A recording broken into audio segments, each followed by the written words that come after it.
আজকের পর্বে তোমাদের আলোচনা করব সপ্তম শ্রেণী সংস্কৃত বিষয়ের সেকেন্ড সামেটিভ ইভ্যালুয়েশন 2025, অর্থাৎ তোমাদের এই সপ্তম শ্রেণীর সংস্কৃত বিষয়ের যে দ্বিতীয় পর্যায়ক্রমিক মূল্যায়ন তারই একটি অরিজিনালি প্রশ্নপত্র নিয়ে আজকের এই পর্বে আলোচনা করব। পর্বটি প্রথম থেকে দেখতে থাকো শেষ পর্যন্ত। প্রত্যেকটা প্রশ্ন সহ তার নির্ভুল উত্তর নিয়ে আজকের এই পর্বে আলোচনা করব। তো প্রশ্নটা তোমাদের সামনে তাড়াতাড়ি আমি দিয়ে দিচ্ছি, তোমরা দেখে নাও একবার। অবশ্যই এই প্রশ্নগুলো ভালো করে কিন্তু রপ্ত করে নিও। তো প্রশ্নগুলো দেখো, উত্তর আলোচনা শুরু করছি। আর পর্বটি ভালো লাগলে অবশ্যই লাইক করে দেবে, শেয়ার করে দেবে বন্ধুদের মধ্যে। চ্যানেলে নতুন হলে কিন্তু অবশ্যই সাবস্ক্রাইব করে রাখবে। তো দেখো, প্রথম এখানে তোমাদের এক দাগে দিয়েছে কিন্তু 5টা এমসিকিউ প্রশ্ন। এক দাগ রয়েছে যে কি, এখানে প্রথম যে শব্দটা দেয়া রয়েছে যে সদপদা, এর শব্দের অর্থ কি? উত্তর করবে তোমরা ভ্রমরগুলি। ঠিক আছে, এটা আমি একটু জুম করে দিই, তাহলে তোমাদের দেখতে আরও সুবিধা হবে। এই যে, ঠিক আছে, এটা হচ্ছে ভ্রমরগুলি। 2 নম্বর হচ্ছে সংস্কৃত ভাষার অপর নাম কি? সংস্কৃত ভাষার অপর নাম করো দেব ভাষা। তারপরে রয়েছে দৃশ্যয়তে শব্দের অর্থ হলো। দৃশ্যয়তে শব্দের অর্থ কি? উত্তর করবে দেখা যায়, অপশান খ। নেক্সট 4 নম্বর প্রশ্ন, লতা শব্দের ষষ্ঠীর বহুবচনের রূপটি কি হবে? উত্তর হচ্ছে লতা নাম, যেহেতু ষষ্ঠী দিয়েছে, আর সপ্তমীতে হতো লতাসু। ঠিক আছে, যাই হোক, এটা করবে সঠিক, লতা নাম হবে ষষ্ঠীর বহুবচনের রূপ। ভাষার যে জননী, ভাষার জননী হলো কিন্তু সংস্কৃত ভাষা। আচ্ছা, এবারে চলে যাও 2 দাগে। শূন্যস্থান দিয়েছে, শূন্যস্থানগুলো ভালো করে শুনে নাও। সরস্বতী দেবী ড্যাশ উপর উপবিষ্ট। সরস্বতী দেবী কিন্তু শ্বেত পদ্মের উপরে, শ্বেত পদ্ম পদয়ম, শ্বেত পদ্মের উপর উপবিষ্ট। 2, বেদ ড্যাশ ভাষায় রচিত। বেদ কোন ভাষায় রচিত? সংস্কৃত। ঠিক আছে, তোমরা একটু ভালো করে শুনে নাও, লিখে নিও তোমরা। সংস্কৃত। হিরণ্যকশিপু ছিলেন, হিরণ্যকশিপু কে ছিলেন?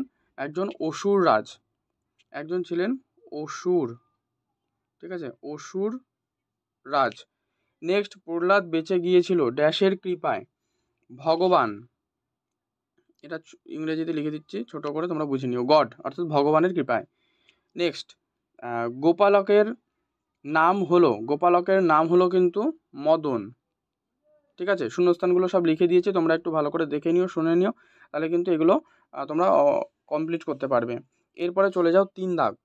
3 দাগে রয়েছে সংক্ষেপে উত্তর দাও। ঠিক আছে, প্রথম প্রশ্নটা কি রয়েছে একবার দেখো। এই যে প্রথম যে প্রশ্ন রয়েছে, উপহাস ফলম, এই গল্পটার নীতিবাক্য লিখতে জানতে চাইছে। তো এটা 1 মার্কসের, এটা আমি বলে দিই, তোমরা শুনে নাও। এটা হচ্ছে, উপহাসের ফল সর্বদা খারাপ হয়, কাউকে উপহাস করা উচিত নয়। এটা হচ্ছে এই গল্পটির নীতিবাক্য। 2, হিরণ্যকশিপুকে কে কিভাবে হত্যা করেছিল? দেখো, ভগবান বিষ্ণু নৃসিংহ অবতার রূপে হিরণ্যকশিপুকে তার নখ দিয়ে বিদীর্ণ করে হত্যা করেছিলেন। ঠিক আছে। 3, অব্যয় পদ কাকে বলে?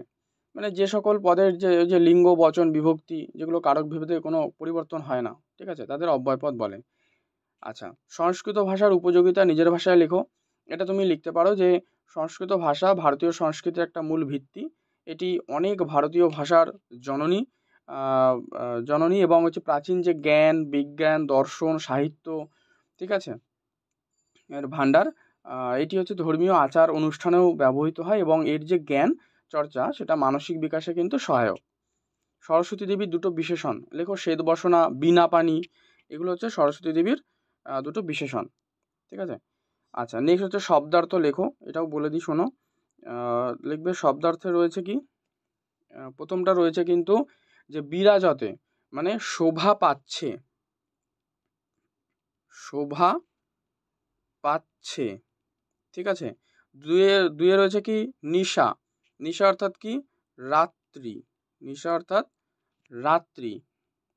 3 রয়েছে তরু শোভিতা, তরু শোভিতা অর্থাৎ গাছ দ্বারা,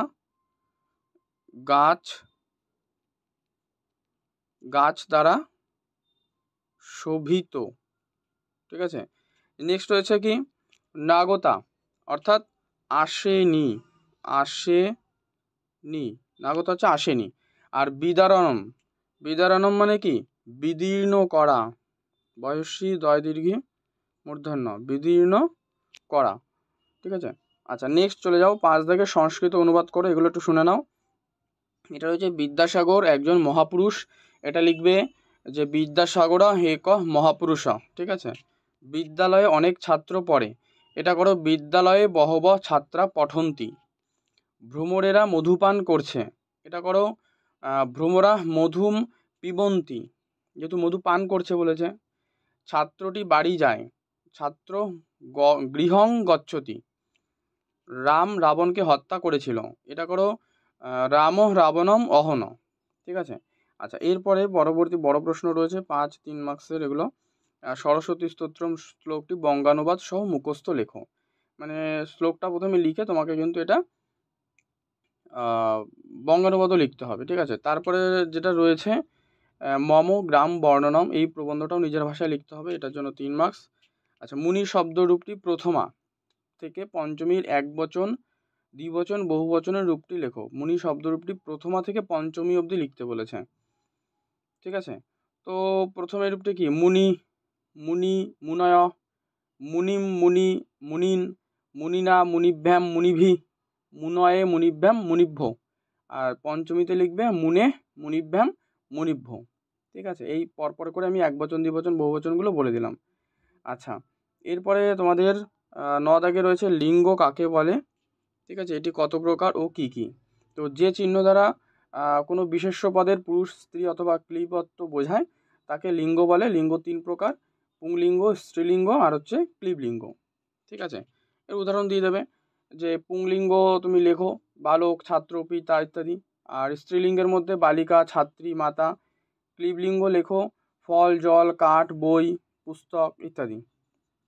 বিশেষণ কাকে বলে? যে পদ বিশেষ্য বা সর্বনাম পদের দোষগুণ অবস্থা সংখ্যা পরিমাপ ইত্যাদি বোঝায় তাকে বিশেষণ বলে। যেমন হচ্ছে সুন্দর ফুল এরকম। আর ক্রিয়াপদ কাকে বলে? লেখো যে পদ দ্বারা কোনো কাজ করা বোঝায় তাকেই ক্রিয়াপদ বলে, ঠিক আছে। এটা কত প্রকার? এটা 2 প্রকার। এটা হচ্ছে 2 প্রকার, সমাপিকা ক্রিয়া, অসমাপিকা ক্রিয়া। সমাপিকা কি? যে ক্রিয়া দ্বারা বাক্যের অর্থ সম্পূর্ণ হবে, সমাপিকা ক্রিয়া। আর অসমাপিকা ক্রিয়া কি? বাক্যের অর্থ সম্পূর্ণ হবে না, অর্থাৎ অন্য একটি সমাপিকা ক্রিয়ার প্রয়োজন হবে, সেটাই হচ্ছে অসমাপিকা ক্রিয়া। যাই হোক এই হচ্ছে তোমাদের প্রশ্নপত্রটি আমি আলোচনা করলাম। তোমরা এই প্রশ্নপত্রটি ভালো করে প্র্যাকটিস করে নাও। এখান থেকে কিছু প্রশ্ন তোমাদের পেয়ে যেতে পারো পরীক্ষায়। এটা একটা নমুনা প্রশ্নপত্র হিসেবে দেখো, কারণ এই সেটে কিন্তু ইতিমধ্যে পরীক্ষাও কমপ্লিট হয়েছে। আর এটা তোমাদের এবছরেরই পরীক্ষার প্রশ্নপত্র। আমি তোমাদের সামনে তোমাদের সংস্কৃত প্রশ্নপত্র কেমন হবে তা ধারণার জন্যই কিন্তু এই প্রশ্নপত্রটি এখানে এইভাবে উত্তর সহ আলোচনা করে দিলাম। তো পর্ব ভালো লাগলে লাইক করে দিও, শেয়ার করে দিও, আর চ্যানেলে নতুন হলে অবশ্যই সাবস্ক্রাইব করে রেখো।